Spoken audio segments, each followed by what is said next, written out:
సువార్త మాత్రమే చెప్పమన్నాడా? సమస్త జనులను నా శిష్యులనుగా చేయమన్నాడా?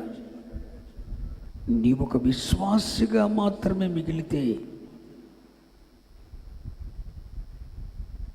నీవొక విశ్వాసిగా ప్రభు అయిన యేసుక్రీస్తునందు విశ్వాసం ఉంచిన ఒక విశ్వాసిగా మాత్రమే మిగిలితే నీ ఆత్మీయ జీవితం పక్వపరచబడినట్లు కాదు.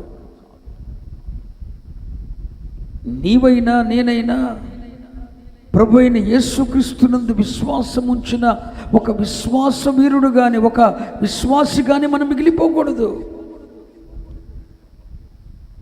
ప్రభువు చేయమన్నది ఏంటి? సమస్త జనులను నా శిష్యులనుగా చేయండి. మనము విశ్వాసిగానే మిగిలిపోతున్నామా? ఆయన శిష్యులు అవుతున్నామా?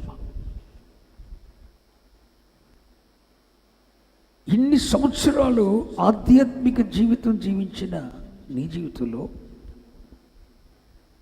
ఆయన యందు విశ్వాసం ఉంచిన వ్యక్తిగానే మిగిలిపోయావా?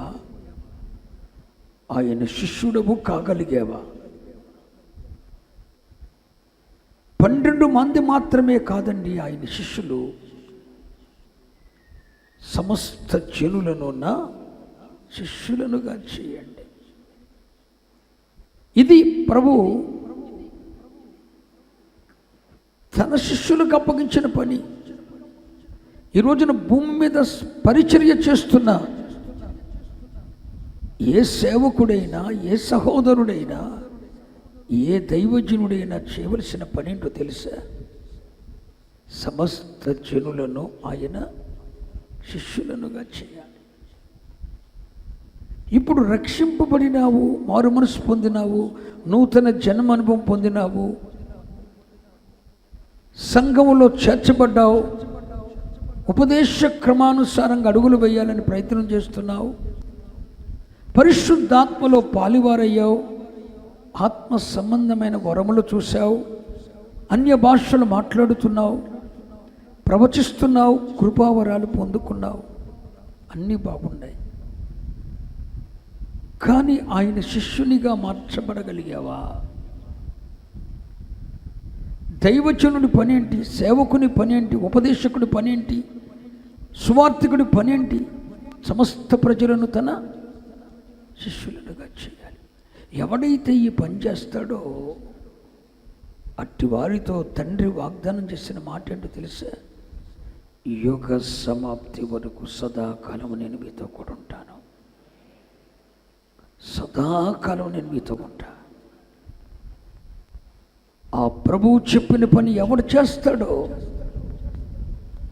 అట్టి వారితో ప్రభువు సదాకాలం ఉంటాడు. ఒకటి గుర్తుంచుకోండి,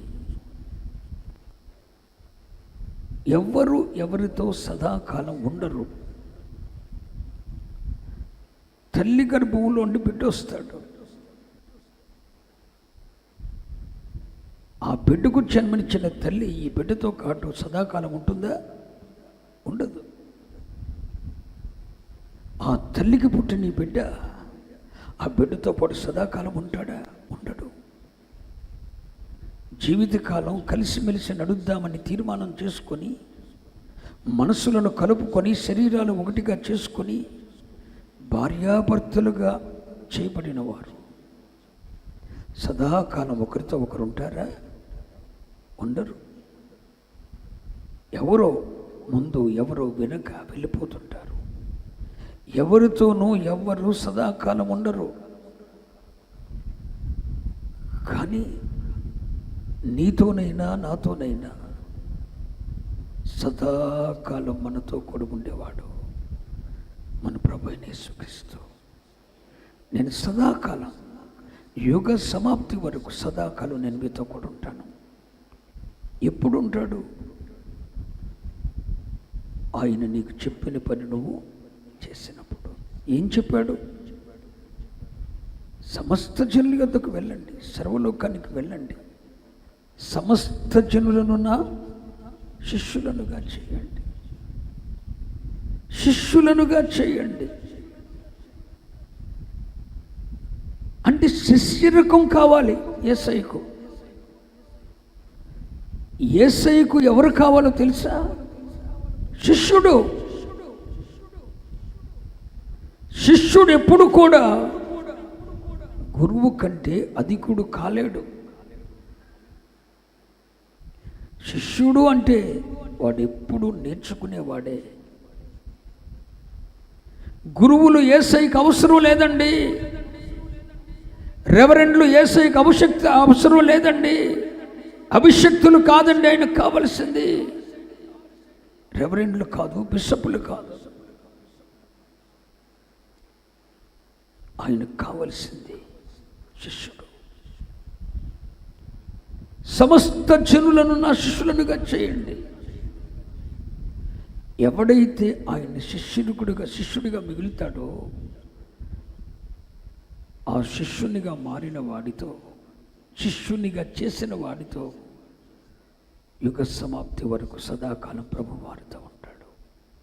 ఆమెని చెప్పండి. అసలు శిష్యుడు అంటే ఏంటి? శిష్యుడు అంటే ఏంటి? శిష్యుడు ఏం చేస్తాడు? శిష్యుడు ఎవరిని శిష్యుడు అంటాడు? దానికి మనం ఏమి సొంత వ్యాఖ్యానాలు చేయనవసరం లేదు.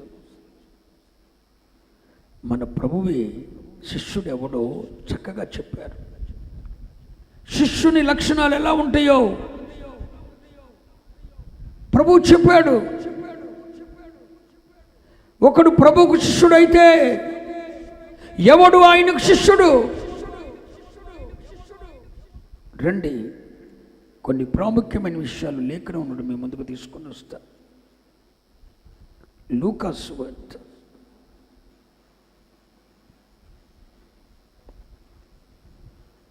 14వ అధ్యాయం.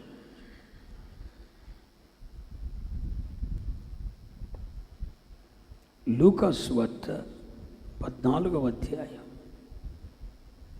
26వ వచనం. ఎవడైనను నా యొద్దకు వచ్చి తన తండ్రిని తల్లిని భార్యను పిల్లలను అన్నదమ్ములను అక్క చెల్లెండ్రను తన ప్రాణమును సైతము ద్వేషింపకుంటే వాడు నా శిష్యుడు కానేరడు.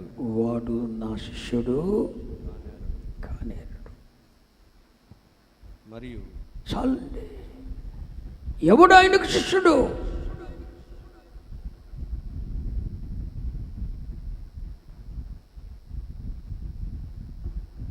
ఇలా చదువుతాను మీకు అర్థమయ్యేటట్లు. ఇది హెబ్రీలో నుండి అనువాదం చేయబడింది కనుక కొన్ని సందిగ్ధ వస్తువులు నిన్ను పడవేస్తాయి. హెబ్రీ భాష, గ్రీకు భాషలో నుండి ఇది తెలుగులోకి అనువాదం చేయబడింది కనుక కొన్ని ఇబ్బందులు ఉంటాయి. మీకు అర్థమయ్యే రీతిలో నేను చదువుతాను, వినండి. ఎవడైతే ప్రభువునకు శిష్యుడు కాగోరాడో వాడు తన తండ్రి కన్నా, తన తల్లి కన్నా, తన భార్య కన్నా, తన పిల్లల కన్నా, తన అన్నదమ్ముల కన్నా, తన అక్క చెల్లెండ్ర కన్నా, తన ప్రాణము కన్నా ప్రభుని ఎక్కువగా ప్రేమించేవాడే ఆయన శిష్యుడు. స్తోత్రం చెప్పండి. ఈ లక్షణం నీలో లేకపోతే నీవెన్నటికీ ఆయన శిష్యుడు కావో. శిష్యుడు కాని వాడెవడు సంపూర్ణుడు కాడు. సమస్త జనులను నా శిష్యులనుగా చేయండి.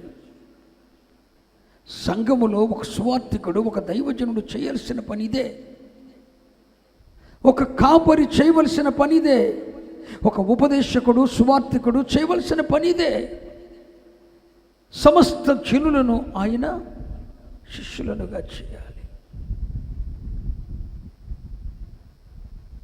శిష్యుడు ఏం చేస్తాడు? ప్రభువునకు శిష్యుడు కావాలనుకున్నవాడు తన తండ్రి కన్నా ఆ ప్రభువుని ఎక్కువగా ప్రేమిస్తాడు. తల్లి కన్నా, తండ్రి కన్నా, భార్య కన్నా, కన్న బిడ్డల కన్నా, అన్నదమ్ముల కన్నా, అక్క చెల్లెండ్ర కన్నా ప్రభుని ఎక్కువగా ప్రేమిస్తాడు. అంటే వీరందరినీ ద్వేషించమని కాదు అక్కడ రాయబడింది. తల్లిని, తండ్రిని, అన్నదమ్ములను, అక్క చెల్లిని అందరినీ ద్వేషింపుకుంటే ద్వేషింపని వాడిన శిష్యుడు కానేరు, అది కాదు అక్కడ రాయబడిన అర్థం. దాని సరైన అర్థం ఏంటంటే, నువ్వు ప్రభువునకు శిష్యుడవు కాగోరని ఎడల నీ తల్లి కన్నా, నీ తండ్రి కన్నా, నీ భార్య కన్నా, నీ బిడ్డల కన్నా, నీ అన్నదమ్ముల కన్నా, నీ అక్క చెల్లెండ్ర కన్నా దేవునిని ఎక్కువగా ప్రేమించే వ్యక్తివి నువ్వు కావాలి. నేను అడగన ఒక మాట, ఈ లక్షణం మనలో ఎంతమందికి ఉంది? నీ దేవుడు, నీ ప్రభువు నీకు మొదటి స్థానం. అందుకే దేవుని వాక్యం చెప్పింది, ఆయనను, ఆయన రాజ్యమును, ఆయన నీతిని మొదట వెతకండి, మిగిలినవన్నీ సెకండ్ ఆప్షన్. నీ జీవితంలో దేవుని కన్నా ఎవ్వరూ మొదటి వారు కాకూడదు, ఏది మొదటిది కాకూడదు.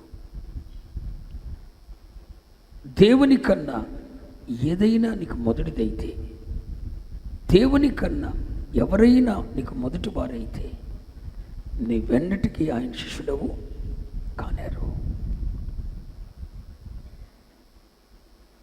నీ ప్రభువు నీకు మొదటి వారు అవ్వాలి.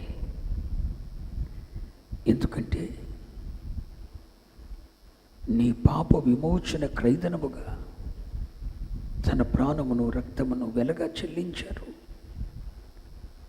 నీ కొరకు విమోచన క్రైదనం చెల్లించారు. నిన్ను సాతాను అధికారములో నుండి నిన్ను విడిపించాడు. తన సొత్తైన ప్రజగా ఉండటానికి నిన్ను ఆయన కోరుకున్నాడు. ఈ సృష్టిలో నీవు ప్రథమ ఫలమై ఉండునట్లు నిన్ను సృష్టించుకున్నాడు. నీ జీవితంలో ప్రథముడు ప్రభు అయిన యేసుక్రీస్తు కావాలి. స్తోత్రం.